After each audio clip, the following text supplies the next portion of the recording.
అన్నా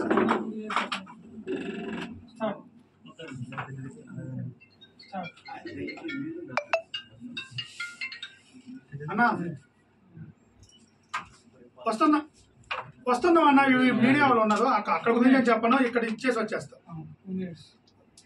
10 నిమిషాలు అన్న, 10 నిమిషాలు వీళ్ళంతా మళ్ళీ కలవరు. ఈరోజు ఎబ్రోన్ చర్చిలో టెస్టుకు సంబంధించిన వ్యక్తులు కడప, కర్నూలు, చిత్తూరు, అనంతపురం, అద్దంకి నుంచి జగన్మోహన్ రెడ్డి సొంత మేనమామ ఎఫ్సిఎస్ పీటర్ ట్రస్ట్ సభ్యుడు, ఆయన ఆధ్వర్యంలో ఈరోజు చాలామంది రాయలసీమ నుంచి గుండాలను తీసుకొచ్చి ఎబ్రోన్ చర్చ్ మీద దాడి చేయడం జరిగింది. ఉదయం 10:30, 11:30 సమయంలో.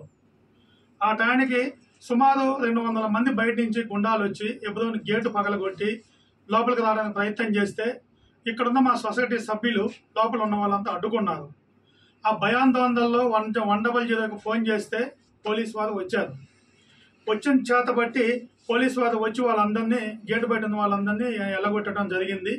వాళ్ళు కనుక రాకపోతే చాలా ప్రాణ నష్టం జరిగేది, చాలా మంది గాయాలు అయ్యేటోళ్ళు, లాండ్ ప్రాబ్లం అయ్యేది, చాలా మంది సొసైటీ సభ్యులు, ట్రస్ట్ సభ్యులు కొట్లాడుకుంటే ప్రాణ నష్టం కూడా జరిగేది. వాళ్ళు ఇది 1971లో సొసైటీ ఫామ్ అయింది. బక్సింగ్ గారు అనే బ్రదరు సొసైటీ ఫామ్ చేసిండు. అది చక్కగా 2000 సంవత్సరం వరకు జరిగింది. ఆయన చనిపోయిన తర్వాత 2004లో ట్రస్ట్ సభ్యులు కొంతమంది ట్రస్ట్ చేసుకున్నారు. రాయలసీమకు సంబంధించిన వాళ్ళు, కడప సంబంధించిన ఎస్ఎస్ పీటర్ వైఎస్ జగన్మోహన్ రెడ్డి మేనమామ ఆయన ఆచరణలో చేసుకొని 2004 నుంచి ఎబ్రోన్ మీద సొసైటీ సభ్యుల మీద దాడి చేస్తూనే ఉండు. అప్పటికి ఈ రోజుకి కూడా as on today society dissolve కాలేదు, సొసైటీ ప్రాపర్టీలు ట్రస్ట్కి రాలేదు, ట్రస్ట్ వాళ్ళకి ఎలాంటి కోర్టు ఆర్డర్ లేదు.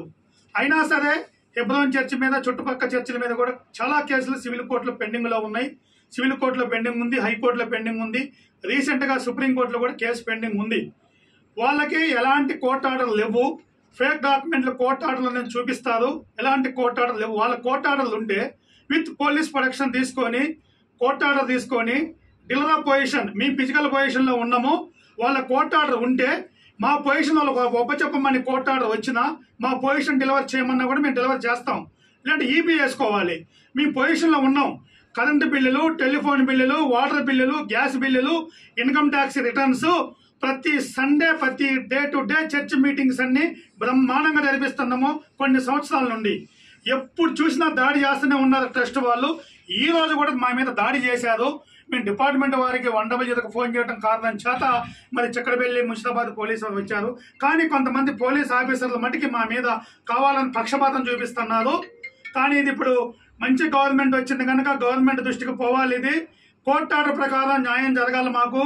దీని కింద 10,000 సంఘాలు ఉన్నాయి సొసైటీ కింద. ఈ ప్రాపర్టీ సొసైటీది. సొసైటీ డిజాల్వ్ కాలేదు. ట్రస్ట్ వాళ్ళకి అలాంటి కోర్టు ఆర్డర్లు ఇవ్వండి. మా దగ్గర supreme court order, high court order, civil court order, ఈ రోజు కూడా చర్చ్ మీద ఇంజక్షన్ ఆర్డరు ఒకటి ఫోర్స్లో ఉంది నా పేరు మీద. ఒకటి 2021లో ఒక ఇంజక్షన్ ఆర్డర్ డిస్మిస్ అయితే అది హైకోర్టులో అపీల్ చేసినాము. అది డిస్మిస్ అయినంత మాత్రంలో పొజిషన్ వాళ్ళు ఒప్పచెప్పమని కానీ మమ్మల్ని ఖాళీ చేయమని కానీ లేదు, హైకోర్టులో పెండింగ్ ఉంది. కానీ ఈ రోజు వరకు కూడా సొసైటీ డిజాల్వ్ అయినట్టు కోర్టు ఆర్డర్ కానీ, సొసైటీ ప్రాపర్టీలు ట్రస్ట్కి వచ్చినట్టు కానీ ఎలాంటి కోర్టు ఆర్డర్ లేవు. ఈ రోజు కూడా మా మీద దౌర్జన్యం చేశారు, రౌడీజం చేశారు, గుండాయిజం చేశారు. చాలా మంది గుండాలను తీసుకొచ్చి గేటు పగలగొట్టే ప్రయత్నం చేసి తలలు పగలగొట్టి భయభ్రాంతులు చేశారు. మళ్ళొక్కసారి ఇలాంటి జరగకుండా తెలంగాణ గవర్నమెంట్, ముఖ్యమంత్రి రేవంత్ రెడ్డి గారి దృష్టికి పోవాలి. ఇది ఇప్పటికి కూడా రాయలసీమకు సంబంధించిన వాళ్ళ పరిపాలనే, వాళ్ళ బలమే నడుస్తుంది ఇక్కడ. ఇప్పటికి జగన్ మేనమామ ఎఫ్సిఎస్ పీటర్ తెలుసుకోండి. నాడు నేడు మొన్నటి దాకా గవర్నమెంట్ లో రిటైర్డ్ అయ్యి కూడా నాడు నేడులో ఆయన చైర్మన్ గా పనిచేసిండు. మొత్తం ఆయన వ్యక్తులే. ఆయనకి ఎబ్రోన్ చర్చికి ఎలాంటి సంబంధం లేదు. సొసైటీ ట్రస్ట్ వేరు. సొసైటీ ప్రాపర్టీలు ట్రస్ట్కి ఏనాడు మారవండి. ఆల్రెడీ సిటీ సివిల్ కోర్టులో కేసు ఉంది. నిన్న మొన్న ఈ రోజు ఉంది, మళ్ళీ ఫ్రైడేకి ఉంది, ఈ రోజు హైకోర్టులో కూడా కేసు ఉంది. ఇన్ని కేసులు ఉండగా ఎలాంటి కోర్టు ఆర్డర్ లేకుండా దౌర్జన్యం చేస్తున్నారు.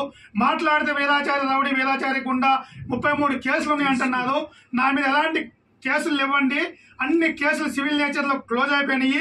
వీళ్ళు పెట్టిన కేసులే 2 కేసులు చర్చికి సంబంధించిన కేసులు సివిల్ నేచర్ కేసులు ఉన్నాయి, పెండింగ్ లో ఉన్నాయి. ఓన్లీ 2 కేసులు పెండింగ్ లో ఉన్నాయి. హైకోర్టు జడ్జిమెంట్ ఇచ్చింది. High court court order judgment copy కూడా చదపరిచింది. నా మీద ఎలాంటి కోర్టు కేసులు పెండింగ్ లో ఇవ్వండి. మళ్ళీ మాట్లాడితే 9 నెలలు శిక్ష పడ్డది, ఈయన అబ్స్కాండింగ్ లో ఉండు, ఈయన మీద వారెంట్ పెండింగ్ అంటున్నారు. నా మీద ఎలాంటి వారెంట్ పెండింగ్ లేదు, నా మీద ఎలాంటి కేసులు పెండింగ్ లో లేవు. ఎలాంటి సంబంధించిన లేని ప్రాపగండ చేస్తున్నారండి. మీ ఇన్కమ్ ట్యాక్స్ ఫైల్ చేస్తున్నాము, income tax returns, IT returns అన్నీ ఉన్నాయి మా దగ్గర. అలాంగ్ విత్ ఈ రోజుకి వాటర్ బిల్లు, కరెంట్ బిల్లు అన్ని మేమే కట్టుకుంటున్నాం. వాళ్ళ కోర్టు ఆర్డర్ ఉంటే వాళ్ళకి హ్యాండ్ ఓవర్ చేయమని కోర్టు ఆర్డర్ వస్తే కనుక మేము ఖచ్చితంగా కోర్టుకు విధేయత చూపుతామండి. ఇవాళ నిన్న రేపు కూడా సోమవారం కూడా సివిల్ కోర్టులో వాళ్ళకి మాకు కేసు ఉంది, అది ఫైనల్ అవ్వాలి. నిజంగా వాళ్ళ కోర్టు ఆర్డర్ వస్తే వాళ్ళు హ్యాండ్ ఓవర్ చేసుకోమని అంటే మటుకి మీ హ్యాండ్ ఓవర్ చేయడానికి మేము సిద్ధంగా ఉన్నాం తప్ప ఇట్లా రౌడీజం గుండాయిజం చేస్తే మటుకి మేము దాన్ని మీ మటుకి మేము ఒప్పుకునేది ఉండదు. పోలీసు వారు కూడా కొంతమంది పెద్ద ఆఫీసర్లు పక్షపాతం చూపిస్తున్నారు, వాళ్ళకి సపోర్ట్గా ఉంటున్నారు. మేము ఇచ్చే డాక్యుమెంట్లు ఏది చూడలేదు. ఇప్పటికీ మేము పోలీసు వాళ్ళ మీద సివిల్ మ్యాటర్లో ఇంటర్వ్యూ కావద్దని తెచ్చినప్పటికీ కూడా ఇంటర్వ్యూ అవుతున్నారు, మమ్మల్ని ఇబ్బంది పెడుతున్నారు. కనుక గవర్నమెంట్ రేవంత్ రెడ్డి గారి దృష్టికి పోవాలి. ఇది లీగల్గా అడ్వకేట్ కమిషన్ వేయాలి, జ్యుడిషియల్ కమిషన్ వేయాలి, గవర్నమెంట్ ఎంక్వైరీ చేయాలి. జ్యుడిషియల్ కమిషన్ వేసి ఎంక్వైరీ చేసి, లేదా కలెక్టర్ ఎంక్వైరీ, ఎంఆర్ ఎంక్వైరీ, మీరు ఎవరినన్నా వేసుకోండి, మాకు న్యాయం చేయమని సొసైటీ తరఫున సొసైటీ ప్రతినిధిగా నేను చెబుతున్నాను. మిగతా మా సొసైటీ సభ్యులు సీనియర్ పాస్టర్ గారు కూడా మాట్లాడతారు. ఇప్పుడు ఒక పోలీస్ అధికారి ఇప్పుడు వాళ్ళకి సపోర్ట్ చేసి మీ మీదకి గొడవకు వాళ్ళు చెప్పుకుంటున్నారు. మాకు డీసీపీ గారు, ఏసీపీ గారు ఫుల్ సపోర్ట్ ఉండు, మమ్మల్ని చర్చ మీదకి పోయి కోర్టు ఆర్డర్ లేకపోయినా దాడి చేయమని చెబుతుండని చెప్పి